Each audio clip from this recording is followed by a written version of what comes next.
दैनिक जागरण के सभी दर्शकों को और साथियों को मेरा नमस्कार। मेरा नाम प्रत्युष रंजन है। मैं सीनियर एडिटर जागरण न्यू मीडिया के साथ हूं और आज के जैसा हमने लास्ट टाइम वादा किया था, हम वापस हाजिर हैं आपके साथ बिहार इलेक्शंस के ऊपर खास चर्चा करने के लिए। हमारे साथ दो बहुत ही खास मेहमान एक्सपर्ट बिहार से मौजूद हैं। अश्वनी जी हैं, ये पटना दैनिक जागरण से हैं, और संयम कुमार जी हैं, ये मुजफ्फरपुर दैनिक जागरण से हैं। दोनों एडिटर्स का बहुत बहुत स्वागत है इस खास चर्चा में, जिसमें हम चर्चा करेंगे बिहार के इलेक्शंस के ऊपर। दो फेज का चुनाव हो चुका है।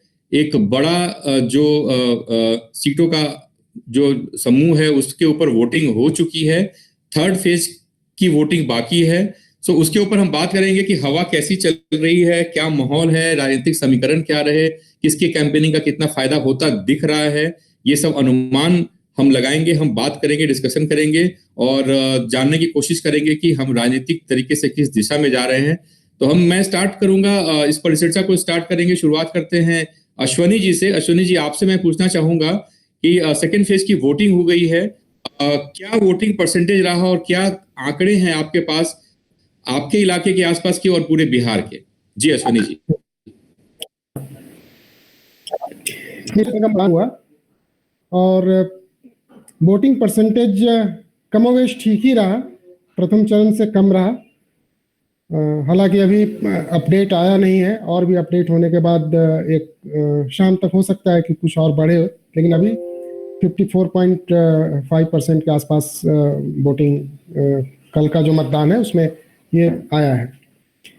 कल एक पहले चरण और दूसरे चरण की अगर तुलना करें तो थोड़ा सा फर्क दिखाई पड़ा है, और खास तौर से मैं दो सेगमेंट का जिक्र करना चाहूँगा। एक तो वैशाली, जो लोकतंत्र की धरती है, और दूसरा पटना, पाटलिपुत्र, जहाँ जिसे राजनीति का गढ़ कह सकते हैं। पूरे बिहार की राजनीति का ही नहीं, देश की राजनीति का भी एक गढ़ है। लेकिन जहाँ से सियासी समीकरण बनते हैं, जहाँ तमाम नेताओं के भाषण, बयान, और स्वाभाविक है कि यहाँ के मतदाता, यहाँ के लोग भी अपेक्षाकृत उम्मीद की जाती है कि ज़्यादा जागरूक होंगे, लेकिन सबसे कम वोट प्रतिशत कल पटना का ही रहा। शहरी क्षेत्र में शहर की जो विधानसभा सीटें थीं, और ग्रामीण क्षेत्रों में वोट प्रतिशत ठीक रहा, बढ़िया रहा। सुबह से वोटिंग का जो ट्रेंड रहा 7 बजे से 9 बजे तक, वो काफ़ी वो निराशाजनक था। कहीं से 5%, 7%, हार्डली 8% का वोटिंग ट्रेंड वो दिख रहा था। लेकिन दोपहर बाद 1 से 3 के बीच जिस तरीके से वोटिंग में अचानक एक जंप लिया है, तो उस 2 घंटे की वोटिंग वो परिणाम को प्रभावित करेगी। अब वो किसके पक्ष में जाती है, नहीं जाती है, वो 10 नवंबर को पता चलेगा। लेकिन एक जो अनुमान है कि उन 2 घंटों में जिस तरीके से लोग निकले हैं, और ख़ास तौर से गांव में झुंड के झुंड, वो बहुत मायने रखेगा।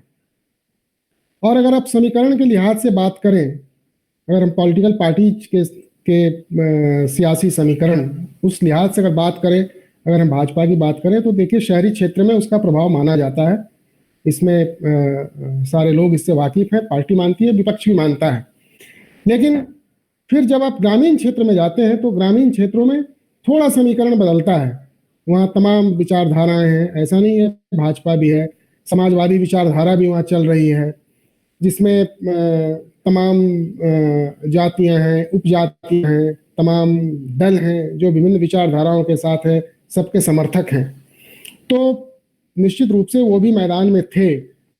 और हर चुनाव में जैसा होता है कि एक वोटों का बिखराव, तो एक व्यक्तिगत रूप से या जो तमाम जगहों से फीडबैक मिला है, उससे ऐसा लग नहीं रहा है कि कहीं भी वोटों का बहुत ज़्यादा बिखराव हुआ है।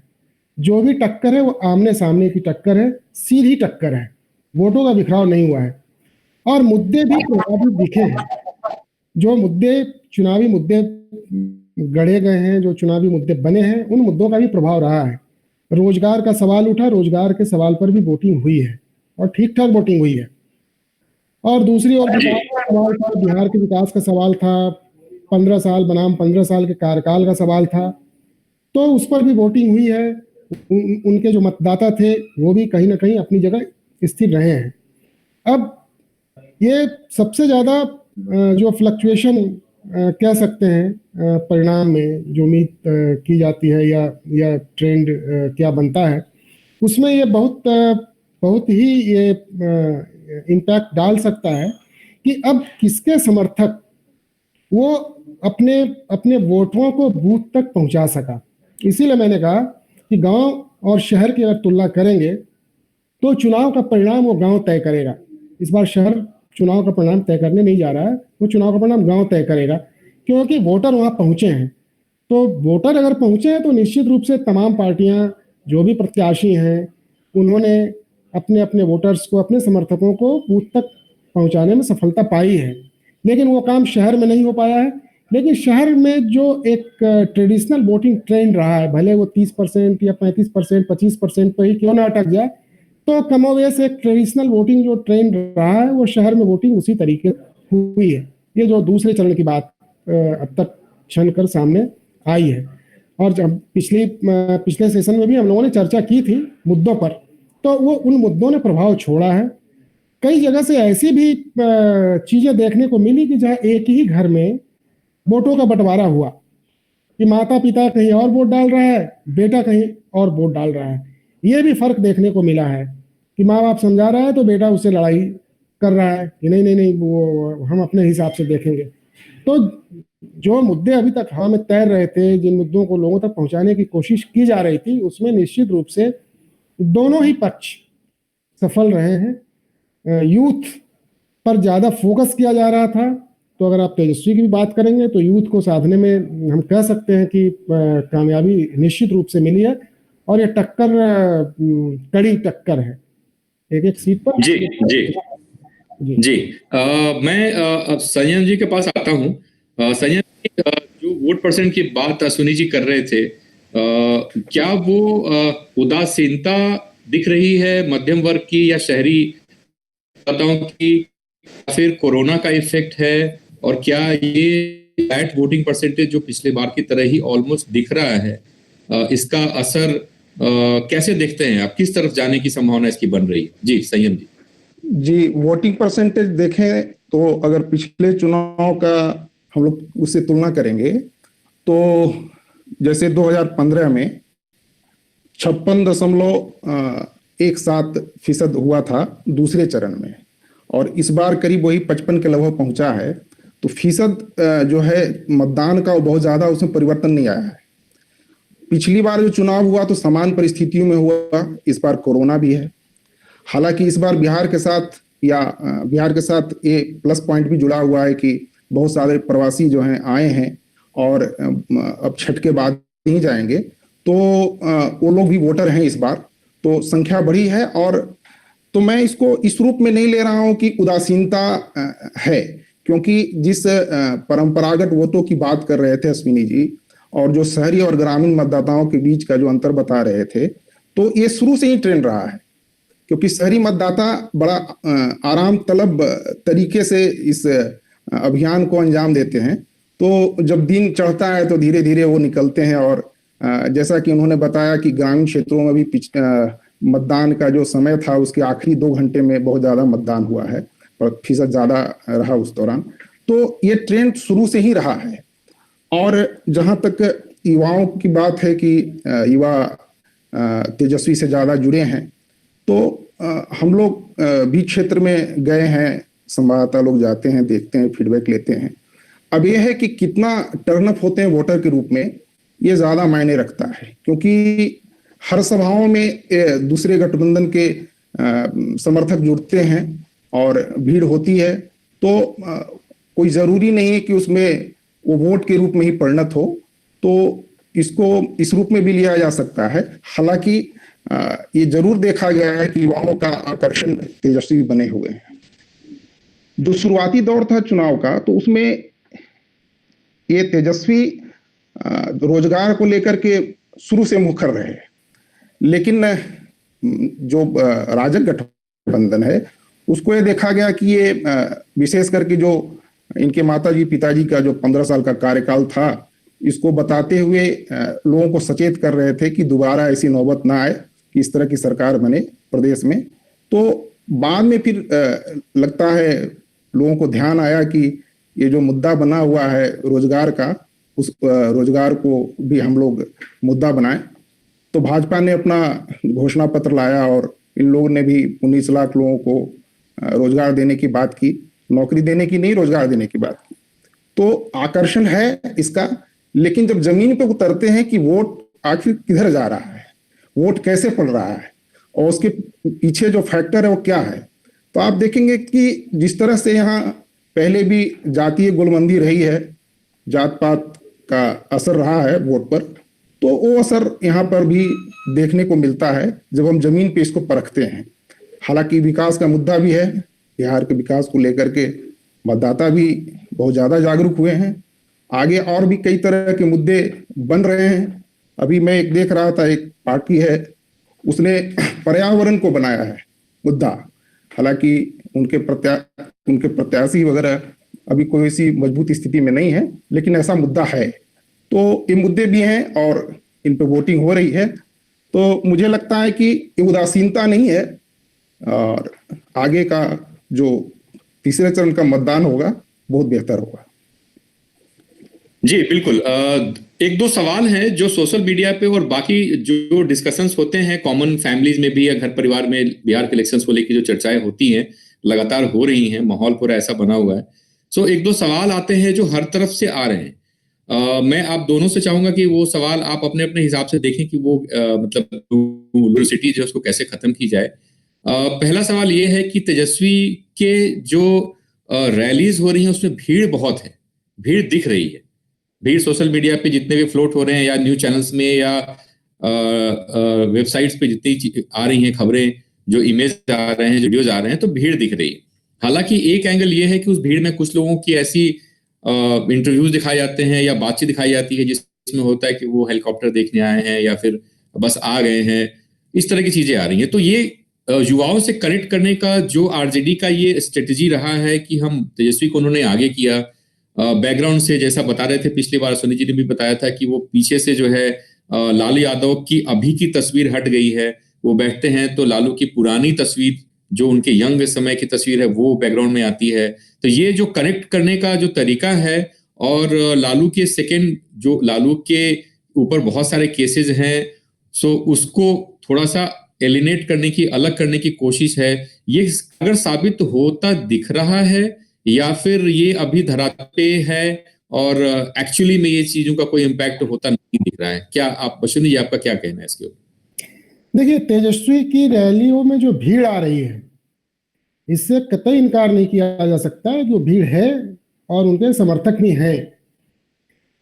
जहां तक हेलीकॉप्टर की बात है, अभी भी है इलाकों में, दूर दराज के इलाकों में लोग हेलीकॉप्टर देखने आते हैं, लेकिन अब लोगों ने इतने हेलीकॉप्टर देख लिए कि अब हेलीकॉप्टर का कोई बहुत ज्यादा चार्म नहीं है।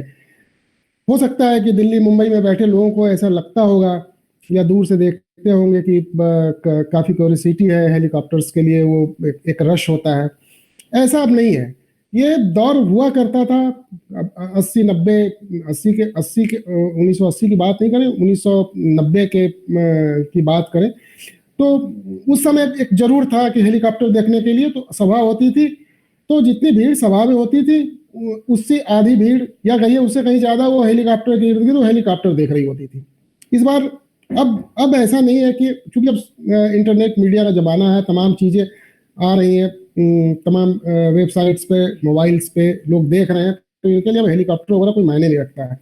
देखिए, जहां तक तेजस्वी ने यूथ को अपनी ओर खींचने की कोशिश की है, तो उनकी सभाओं को आप गौर से देखें और किस किस तरीके से उन्होंने चेंज किया है। मैंने पिछली बार भी कहा था कि पिछले लोकसभा चुनाव के दौरान तेजस्वी की सभाओं में सिर्फ और सिर्फ अपने परिवार पर फोकस करना और इस बार शुरू से मुद्दों पर बात करना। एक मुद्दा रोजगार का मुद्दा बना और रोजगार के मुद्दों को लेकर वो चल रहे हैं। जब यह मुद्दा तूल पकड़ना शुरू किया तो एनडीए की ओर से, चाहे भाजपा हो या जदयू या जो भी सहयोगी पार्टियां हैं, उन्होंने 15 साल के लालू राबड़ी के कार्यकाल गिनाने शुरू किए कि भाई 15 साल में क्या हुआ था। तेजस्वी ने उसका कोई जवाब नहीं दिया। जो भी आरोप लग रहे थे उसका कोई जवाब नहीं दिया, क्योंकि ये डर भी था, एक रणनीति थी कि अगर आप उसका जवाब देते हैं तो फिर वो मुद्दे से भटक जाएंगे, फिर वो ऐसा ना हो कि फिर एक तीसरा मुद्दा बन जाए। चुनाव में इसका बहुत खतरा होता है। तो उन्होंने कभी इसका कोई जवाब नहीं दिया अपने मंचों से, और फिर थोड़ा थोड़ा स्टाइल भी चेंज किया। पहले सभा में आते थे तो भाषण वगैरह होता था, समय लगता था। अब एक एक दिन में 16 17 सभाएं हो रही हैं। तो अब वो सभाओं में जा रहे हैं, दौड़ते हुए मंच पर चढ़ना, मंच पर आकर माला लेकर ऐसे ऐसे ऐसे ऐसे सिर्फ हाथ हिला देना, और वो उसी में वो खास तौर से जो यूथ है 18 19 20 22 24 साल का, वो जो जमात है, अब वो पागलों की तरह जो है वो तेजस्वी तेजस्वी तेजस्वी वो जो है चिल्लाना शुरू कर देती है। तो आपको वो अट्रैक्शन दिख रहा है। तो उस जमात को कहीं ना कहीं वो प्रभावित करने में सफल रहे हैं। इससे कतई इनकार नहीं किया सकता है। ये भीड़ चिराग की सभाओं में भी है, ऐसा नहीं है, चिराग की सभाओं में भी है। लेकिन अगर तेजस्वी और चिराग को कंपेयर किया जाए तो तेजस्वी वहां पे भारी पड़ते दिख रहे हैं, जो उत्साह या जो उमंग, और वो दिख रहा है कि नहीं, दे आर ब्लाइंड सपोर्टर्स, इस तरीके की चीजें दिख रही हैं। रहा दूसरा पक्ष कि अब हो रही है, तो ये चीजें प्रधानमंत्री की सभा में भी दिखी है कि प्रधानमंत्री के आने के बाद लोग मोदी मोदी मोदी मोदी जिस तरीके से कर रहे हैं, तुरही बजा रहे हैं, ढोल पीट रहे हैं, फांद रहे हैं।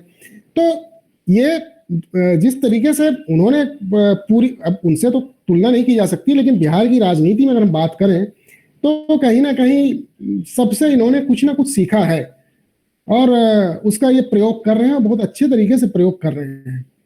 ये चीजें दिख रही हैं।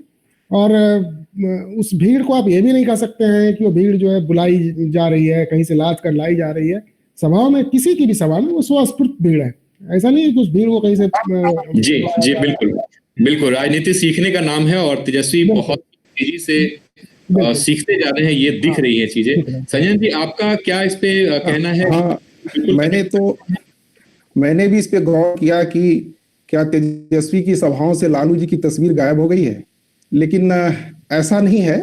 उनका जो डायस ये होता है, मंच होता है, उस मंच पे लालू जी के साथ उस पार्टी का जो चुनाव चिन्ह है वो भी रहता है, लेकिन बड़े फलक पर दिखाने की कोशिश नहीं हो रही है लालू जी को। और एक अंतर ये है कि चाहे नीतीश कुमार जी की सभा हो या प्रधानमंत्री जी की सभा हो, इन लोग का अपना एक प्रोटोकॉल है, उस वजह से मंच भी है वो अपने हिसाब से डिसिप्लिन में वो होता है। इनका जो तेजस्वी का मंच है उसमें वो चीज नहीं दिखती है। तो ऐसा लगता है कि यह व्यक्ति हमारे बहुत निकट है, और कई लोग उनके मंचों पर ऐसे लोग भी चले जाते हैं जिनको नहीं जाना चाहिए, और जनता भी बहुत नजदीक आ जाती है। और ये चीज आकर्षण है उनका, और इससे लोगों का जुड़ाव हो रहा है, इसमें दो राय है नहीं। लेकिन अब यह है कि वही मैं बार बार बात कह रहा हूं कि ये क्या वोट के रूप में परिणत होंगे, इसमें दो राय नहीं कि युवाओं का रुझान इस ओर है। जैसा कि अश्विनी जी बोल रहे थे कि तेजस्वी की सभा के साथ साथ चिराग में भी युवा जुड़ रहे हैं, बिल्कुल जुड़ रहे हैं। और अगली पंक्ति, अगली भीड़ तो बिल्कुल युवाओं की ही लगती है। और जो नारे लगते हैं, जिस तरह से लोग जयकारे लगाते हैं, उससे तो लगता है कि वाकई दो सभाओं को मैंने देखा है, तेजस्वी से कम भीड़ नहीं। एक दो सभाओं को मैंने देखा कि भीड़ बहुत ज्यादा हो रही है, और युवाओं का जोश जो दिख रहा है उस तरह से लग रहा है। तो फिर ऐसे इसको हम लोग अगर इस रूप में लें कि ये भीड़ हो रही है और बिल्कुल पासा पलटता नजर आ रहा है, तो हमें लगता है कि हम लोग बहुत जल्दबाजी करेंगे, और ऐसा हम लोग आकलन करें तो अच्छी बात नहीं होगी। लेकिन हाँ, और ये वोट के रूप में भी इसमें बहुत हद तक लाभ उनको मिलेगा। लेकिन अब वो कितना विनिंग हो सकता है, कितना जिताऊ वोट हो सकता है, ये देखने वाली बात होगी। जी, एक और सवाल है जो काफी चर्चा में है। 2010 के इलेक्शन में हम बात करें आरजेडी के वोट परसेंट की, तो वो 18 पॉइंट सम कुछ परसेंट के आसपास आरजेडी का वोट परसेंट था, और सीट जो थी वो कम थी। जो पिछला इलेक्शन हुआ उसमें भी वोट परसेंट भी है, वो भी 18 पॉइंट समथिंग का ही रहा, लेकिन आरजेडी सिंगल लार्जेस्ट पार्टी बन के आ गई, क्योंकि जेडीयू और आरजेडी ने मिलके ये इलेक्शन लड़ा था। तो काफी वोट का ट्रांसफर भी हुआ, जहां जिस सीट पे जेडीयू नहीं थी, आरजेडी थी, उसका उसको फायदा मिला। अब बिहार में क्या होता है कि 3 त्रिकोणीय समीकरण है, 3 त्रिकोणीय फाइट है। बीजेपी भी मजबूत स्थिति में है, जेडीयू भी मजबूत स्थिति में है, आरजेडी भी मजबूत स्थिति में दिख रही है। तो ये दो कि जिस तरफ 2 लोग आ जाए उसका पलड़ा मजबूत हो जाता है। तो अभी बीजेपी और जेडीयू एक साथ लड़ रही है। मेरा सवाल यह है कि ये वोट परसेंट 18% से अगर आरजेडी ये कोशिश करती है कि बढ़ा के उसको 22-23% तक ले भी जाती है, मैं अगर ऐसे एक अनुमान लगाऊं, तो उससे क्या इतना फायदा होगा आरजेडी को कि वो सिंगल लार्जेस्ट पार्टी का अपना स्लॉट जो है पिछले इलेक्शन के समय वाला वो मेंटेन रख पाएगी, या सिंगल लार्जेस्ट पार्टी बीजेपी या जेडीयू के खाते में चली जाएगी? अश्वनी जी। देखिए, आपने ये बिल्कुल सही कहा है। 2010 से लेकर फिर 2015 में चुनाव हुए, जब आरजेडी और जेडीयू का गठबंधन हो गया और भाजपा अकेले थी। लेकिन आप उसको इस तरीके से देखें कि मैं भाजपा की बात नहीं कर रहा हूँ, आरजेडी हो, जेडीयू हो, राष्ट्रीय लोक समता पार्टी हो, बहुजन समाजवादी पार्टी हो, लोजपा, ये जितनी पार्टियां हैं, आप उनके वोटों का आधार देखें, उनकी जो जमीन है वो कहाँ पर है। इवन कि आप कम्युनिस्ट पार्टियों को भी इसमें शामिल कर सकते हैं कि उनका भी जो जमीनी आधार है वो आधार क्या है। अब उसी जमीन से हिस्सेदारी निकलती है सबकी कि किसकी कितनी हिस्सेदारी होगी, कौन कितना प्रभाव छोड़ पाता है, कौन कितने को अपने समय है। तो उसमें भी तमाम तरीके से बिहार के में ठीक है कि मुद्दों पर बात हो रही है, सब कुछ हो रहा है। मैं ये बात बार बार कह रहा हूँ कि ये पहला इलेक्शन है कि जिसमें मुद्दों पर बात हो रही है और बहुत खुलकर बात हो रही है, इसमें वोटिंग भी हो रही है। ऐसा नहीं है, हम उसको पूरी तरीके से रिफ्यूज नहीं कर सकते हैं कि मुद्दों पर वोट नहीं हो रहा है। वोट मुद्दों पर इस बार निश्चित रूप से हो रहा है, लेकिन बिहार अभी भी कुनबाई समीकरण से बाहर नहीं निकला है। आप जब यहाँ का सियासी विश्लेषण करेंगे तो आपको उसको भी समझना पड़ेगा, उसकी जमीन क्या है। तो चाहे नीतीश जी हो या लालू जी ने जो जमीन तैयार की, जिसकी विरासत अब कह सकते हैं तेजस्वी संभाल रहे हैं, महागठबंधन से मुख्यमंत्री का चेहरा भी है। तो आप वो दौर याद कीजिए, 90 का दौर, जब वो सारे एक प्लेटफॉर्म पे थे। तो एक जो वोटरों की जमात थी, जो अलग अलग कम्युनिटी थी, उसका एक ध्रुवीकरण हुआ था। जब समता पार्टी अलग हुई तो फिर वो जमीन खिसकी, फिर उसमें एक अलग जमात बनी जिसमें नीतीश जी भी थे, रालोसपा थी, उपेंद्र कुशवाहा वगैरह थे। इस तरीके से फिर एक अलग जमात तैयार हुई, उनकी एक धीरे धीरे जमीन तैयार होती चली गई। बाद में फिर समीकरण बदलते चले गए, जनता दल यूनाइटेड का गठन हुआ, समता पार्टी वगैरह सबका विलय हुआ, फिर एक नई जमात हुई जहां पर शेड्यूल कास्ट वोटर्स की बात की जाती है, जिन्हें राजनीतिक दल दलित वोटर कहते हैं, हम तो अनुसूचित जाति की जमात बोलेंगे। फिर उसमें भी बाइफर्केशन होता चला गया, वो भी किसी एक की धरोहर नहीं रही, उसमें भी अलग अलग हिस्से जो है बनते चले गए। उसमें भी दलित, महादलितों में भी अलग अलग जातियां।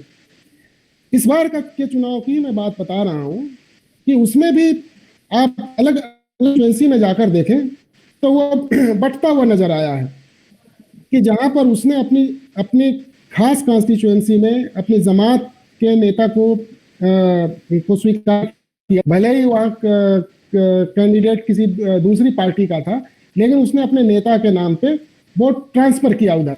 लेकिन वही दूसरी कॉन्स्टिट्यूएंसी में जहां उसी गठबंधन का व्यक्ति खड़ा है, लेकिन जाति उसकी, जिस जाति का प्रत्याशी है वो किसी दूसरी पार्टी से है, तो वहां पर वो जाति के नाम पर वोट करने के लिए चला गया।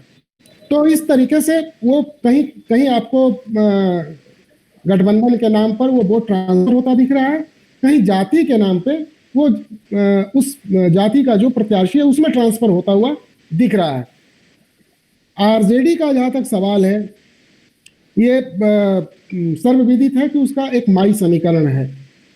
तो माई समीकरण उसका बहुत स्ट्रॉन्ग समीकरण शुरू से रहा है, आज भी अगर जनाधार वो उसी मजबूती से खड़ा है। इस चुनाव में अगर हम जहां तक बात करें, इस चुनाव में ज्यादा एक वोटिंग एग्रेशन दिख रहा है, जिस युवाओं की भी हम बात कर रहे हैं, जिन युवाओं की भी बात कर रहे हैं, वो भी आगे आए हैं। थोड़ा सा फर्क क्या हुआ है कि उसमें जो दूसरी जमात है वो भी कहीं ना कहीं बहुत हद तक उसमें शिफ्ट करती दिख रही है। इससे इससे इनकार नहीं किया जा सकता है, वो शिफ्ट करती दिख रही है। अब रही बात, अगर आप एनडीए की बात करते हैं, जदयू ने जो अपनी जमीन तैयार की और आज भाजपा के साथ हैं, कई जगहों से तमाम तरह की बातें आती हैं, तरह तरह की बातें होती हैं, लेकिन दोनों के बीच में थोड़ा सा फर्क है। इनके वोटर्स या इनके समर्थक वोकल दिख रहे हैं, तो इसलिए वो चीज़ें बहुत तेज़ी से फैल रही हैं। इनके जो समर्थक हैं या इनके जो वोटर्स हैं वो साइलेंट हैं, वो उस तरीके से वोकल नहीं है। इसलिए लोग थोड़ा कहीं कहीं कंफ्यूज भी कर रहा है कि पता नहीं क्या होगा, तस्वीर बदलेगी या नहीं बदलेगी। लेकिन हम लोगों का अभी तक का जो आकलन है उसमें चेंज तो आया है, चेंज निश्चित रूप से आया है। तो अगर मान लीजिए कि अगर 5% ये अगर ट्रांसफ़र कराने में सक्षम है तो 2% सही, उधर से भी 2% वोट इधर ट्रांसफ़र हो रहा है। डेवलपमेंट के नाम पर हो या बिहार की बदलती तस्वीर के नाम पे हो या नेशनल सिनेरियो के नाम पर हो, आप चले जाएंगे तो आपको कई ऐसे लोग मिल जाएंगे जो बूढ़े हैं, बुजुर्ग हैं या जो परिपक्व हैं, जिनके बच्चे 18-20 साल के हो चुके हैं, लेकिन आप उनके फादर से आप बात कीजिएगा तो वो बोलेगा कि ठीक है, वो सब कुछ ठीक है भाई, लेकिन पाकिस्तान में घुसकर सर्जिकल स्ट्राइक करने का दम कौन रखता है, चाइना को किसने सबक। तो वो सारी चीजें हैं। तो ऐसा नहीं है कि वो चीजें पूरी तरीके से गौण हो गई हैं, वो चीजें भी हैं। उन चीजों पे भी लोग बात कर रहे हैं जो उसका फादर है, भले बेटा कूद रहा है लेकिन फादर उस पर बात कर रहा है। इसलिए मैंने आपको कहा था कि इस तरीके की भी सीन है कि एक ही घर में वोटों का बंटवारा हो रहा है, 3 वोट इधर जा रहे हैं तो 1 वोट उधर जा रहा है, लेकिन वो पूरी तरीके से गौण नहीं है। तो अगर 5% इधर से ट्रांसफर होता है तो 2 से 2.5% हम उम्मीद करते हैं कि वोट ट्रांसफर उधर का इधर भी होगा। लेकिन जो जातीय समीकरण है, जो इक्वेशन है, वो इक्वेशन वहीं पर बने रहेंगे, ये मानकर चलना पड़ेगा। उस इक्वेशन में हमें नहीं लगता है कि बहुत बड़ा चेंज होने जा रहा है। जी, कुल मिला के आकलन के हिसाब से लग रहा है कि सिचुएशन वैसी रहेगी। संजय जी, इस सवाल में लेके आपके पास भी आता हूँ, क्या आरजेडी अपने वोट परसेंट को इतने डिसिसिव तौर पे बढ़ा पाएगी कि सिंगल लार्जेस्ट पार्टी अकेले, महागठबंधन में भी बड़ी पार्टी वही है, तो अकेले दमखम पे वो सिंगल लार्जेस्ट पार्टी बन जाए, या आकलन के हिसाब से वोट का ट्रांसफर इधर से उधर है तो उधर से इधर भी है, तो मामला जो है वो बिल्कुल पिछले बार की तरह का ही हो सकता है? वोट परसेंट की मैं बात कर रहा हूँ। जी संजय जी। जी देखिए, पिछला जो चुनाव हुआ था जब ये राजद और जदयू एक साथ मिलकर लड़ रहे थे और भाजपा कुछ अलग थलग सी पड़ गई थी और लगातार उस दौरान प्रधानमंत्री नरेंद्र मोदी जी की सभाएं हो रही थी, तो उसमें भाजपा का भी वोट परसेंटेज बहुत बड़ा था। अगर उसको देखें तो वोट परसेंट बहुत बड़ा था, लेकिन सीटों में कम कन्वर्ट हुआ था। और ये जब जदयू और राजद एक साथ जब चुनाव लड़ रहे थे तो कुछ समीकरण 63 का होता है, 63 का, लेकिन अभी बिल्कुल 36 का समीकरण है। तो सही बात है कि कुछ वोट उनको आएगा तो कुछ वोट इनको भी आएगा, लेकिन वोट परसेंटेज में भी बढ़ोतरी होगी, ऐसी बात नहीं होगी, लेकिन वो सीट में कितना कन्वर्ट करेगा ये ज्यादा मायने रखता है। तो मुझे कुछ ऐसा नहीं लगता कि कुछ ऐसी अचानक से कुछ इतना बढ़ोतरी हो जाए कि बहुत बड़ी संख्या में सीटों का जो है आमद हो जाए, ऐसा मुझे नहीं लगता है। लेकिन परसेंटेज बढ़ेगा वोट का, राजद को भी बढ़ेगा और जदयू को भी बढ़ेगा।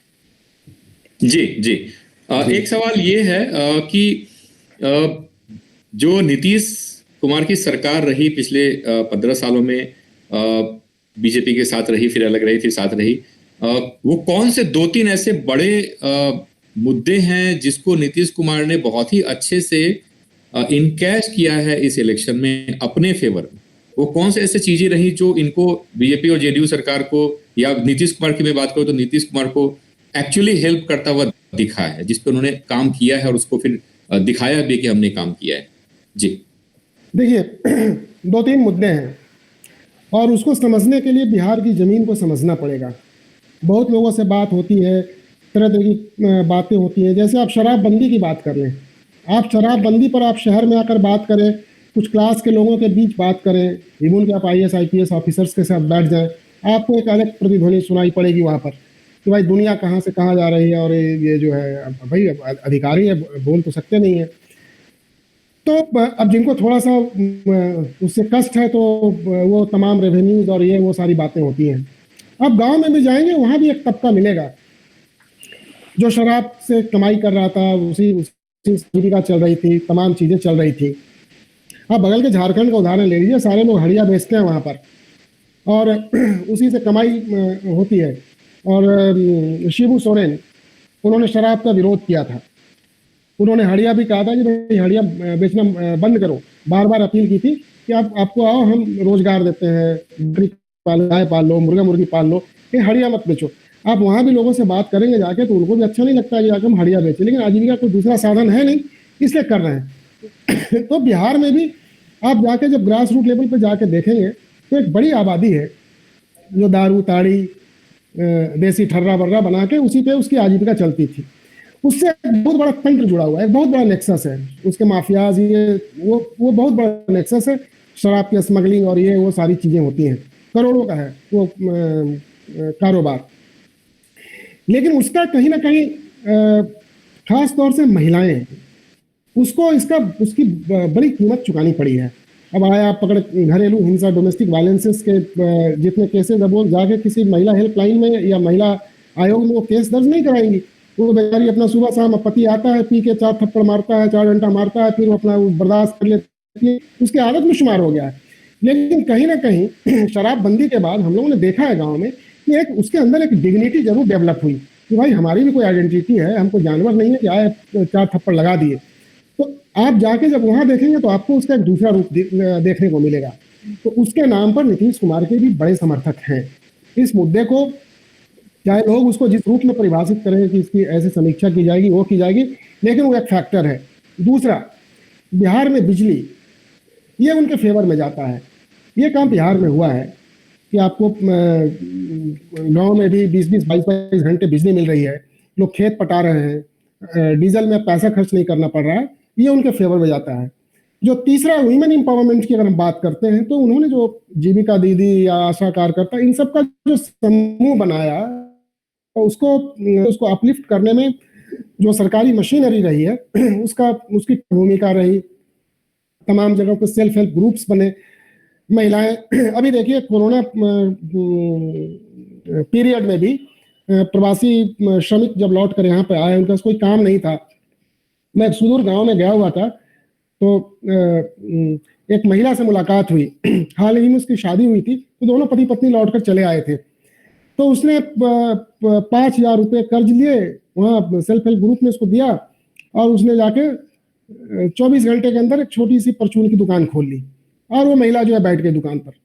तो ये जो एम्पावरमेंट है, वुमेन एम्पावरमेंट, कल इससे पहले वो कभी सोच भी नहीं सकती थी अपने गांव में हम परचून की दुकान खोलकर बैठ के और वहां पे सामान बेचेंगे, लेकिन सोसाइटी ने भी उसको एक्सेप्ट किया क्योंकि वो एक इस तरीके का इन्वायरमेंट बन चुका है।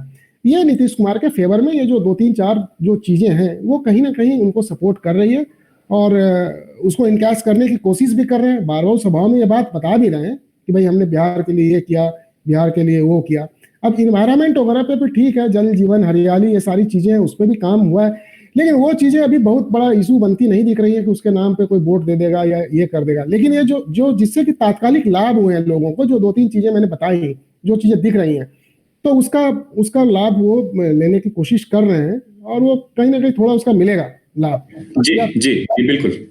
संजय जी, यही सवाल मैं आपके पास भी लेके आऊंगा, वो कौन से ऐसे मुद्दे हैं, कौन सा ऐसा काम है जो नीतीश सरकार ने और उसका फायदा होता उनको दिख रहा हो, इतनी ज्यादा उसका फायदा जनता को मिला? जनता में एक भरोसा तो जरूर जगा है कुछ बुनियादी सुविधाओं को लेकर के, कि नीतीश सरकार में सड़क, बिजली और पानी, ये जो मूलभूत सुविधाएं हैं, इसको लेकर के लोग पहले से बहुत बेहतर हुए हैं और सुविधाएं मिली हैं। यहाँ तक अभी बात कर रहे थे अश्विनी जी वुमेन एम्पावरमेंट का, तो एक शराबबंदी यहाँ एक बड़ा मसला रहा, और हालांकि कई इसके विरोधी भी हैं, लेकिन महिलाओं बहुत आगे बढ़ चढ़कर इस अभियान को लिया और शराबबंदी पूरी तरह लागू हो, इसके लिए उन लोगों ने काम किया। अभी भी सक्रिय रहती हैं, विशेषकर जीविका दीदी वगैरह जो कार्यकर्ताएं हैं।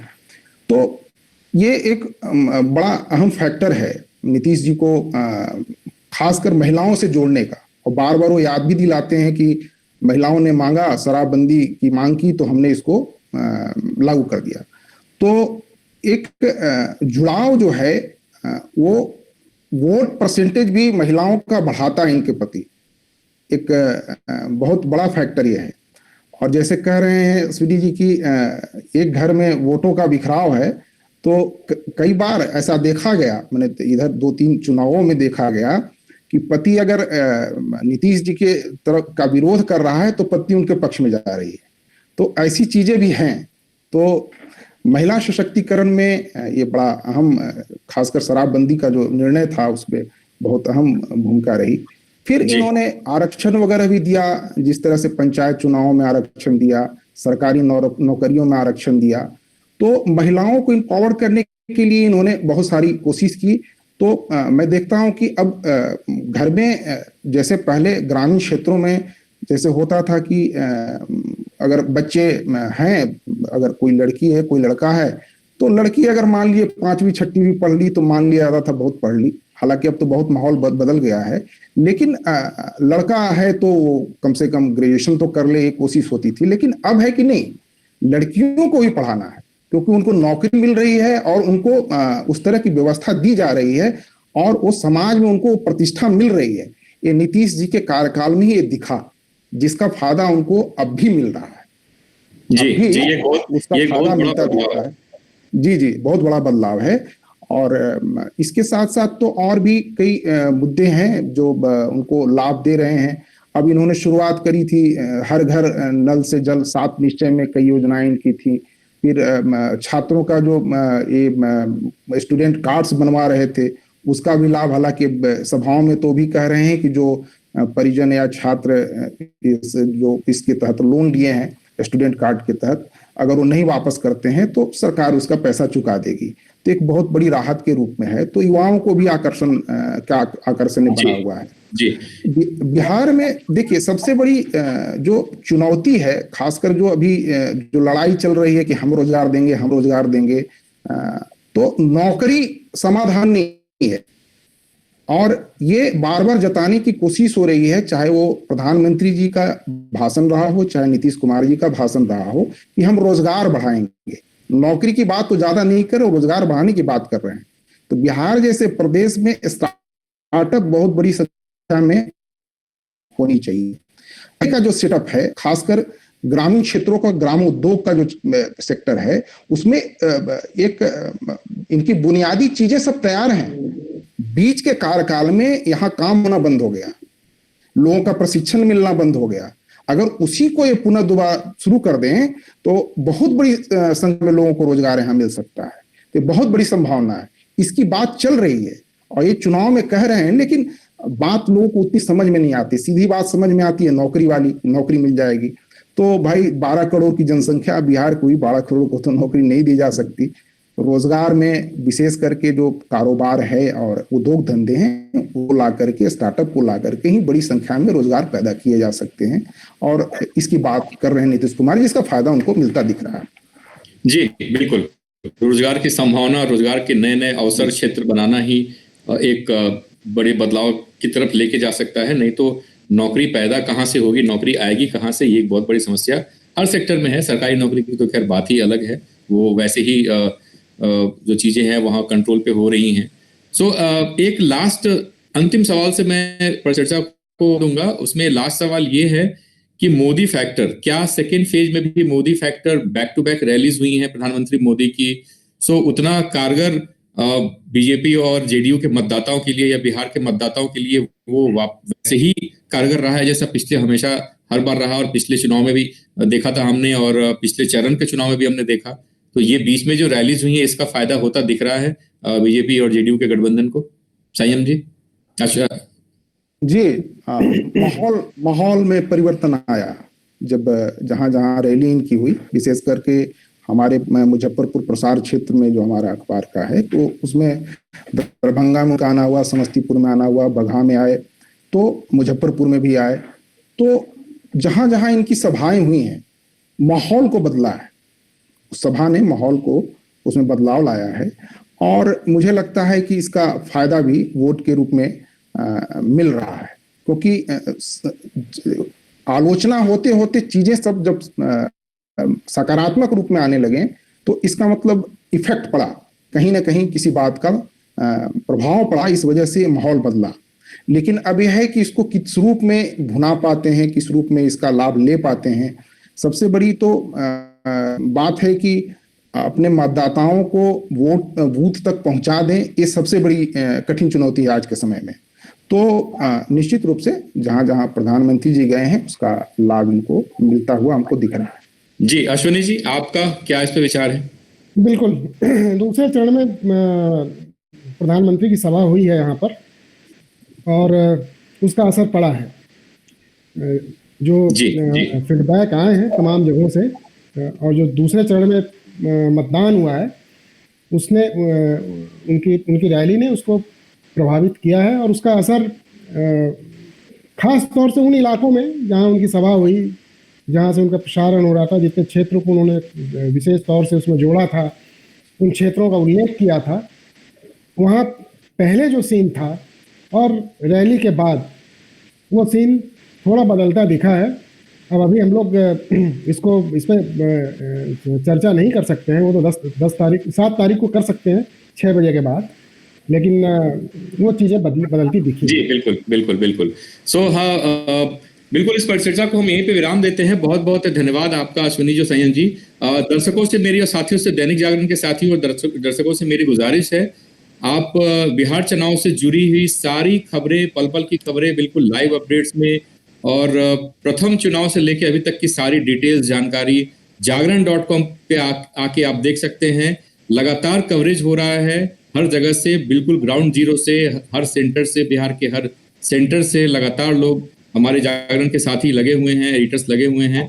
आपको हर वो जानकारी मिलेगी जो आपको जानकारी चाहिए। जागरण.com पे आए, हमें ट्विटर पे, फेसबुक पे भी फॉलो करें पल पल की जानकारी के लिए। हम फिर आपसे जुड़ेंगे तीसरे दौर के मतदान के बाद, जब एग्जिट पोल्स के आंकड़े आ जाएंगे। उसके बाद हम 8 तारीख को फिर आपसे जुड़ेंगे उन आंकड़ों के साथ, क्योंकि 2 दिन के बाद फिर काउंटिंग होगी, तो हम उस पर चर्चा करेंगे कि आंकड़े जो एग्जिट पोल ने दिखाए वो कैसे हैं, क्या है, उसके कितने मायने हैं, क्या असल में वो नंबर्स में बदलेंगे या कुछ और होगा। इसके बारे में हम अपने जागरण के एडिटर्स से, हम सभी एक्सपर्ट्स से और एडिटर्स से हम चर्चा करेंगे इसके ऊपर। तो हम आपको बताएंगे फिर हम आपसे कब जुड़ेंगे। सभी दर्शकों का, सभी साथियों का, और अश्विनी जी, संयम जी, आप दोनों का बहुत बहुत धन्यवाद। Thank you. धन्यवाद।